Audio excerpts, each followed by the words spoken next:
If you've got Facebook, you're probably my friend, because God knows I have enough of them, and it's worthless to you. It's worthless to have lots and lots of friends on Facebook, because they're not really your friends. They're just people who didn't want to offend you by pressing the ignore button. And if you've got 5,000 people following you on Twitter because you tell a dirty joke every couple hours, that's not particularly useful for your business either. That the internet is this giant cocktail party with all these people swarming around, connecting as much as they can because they're keeping score. Who likes me today? Who's talking about me today? But one day when you need to ask them to authorize a $100,000 contract, it doesn't matter.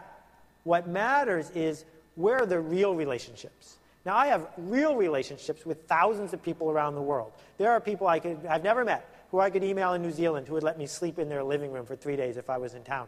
Because we've done stuff for each other, because we've exchanged worthwhile ideas, because people have been connected by real things, not just a couple bits lining up. So my answer is, networking is always important when it's real, and it's always a useless distraction when it's fake. And what the internet has allowed is an enormous amount of fake networking to take place. And it's so easy to be seduced by it because there's a dashboard and a scoreboard, and look how popular I am. And it's nonsense. That if you're measuring that, it's like measuring hits to your website. It doesn't translate. What translates is, are there people out there who I would go out of my way for, and who would go out of their way for me?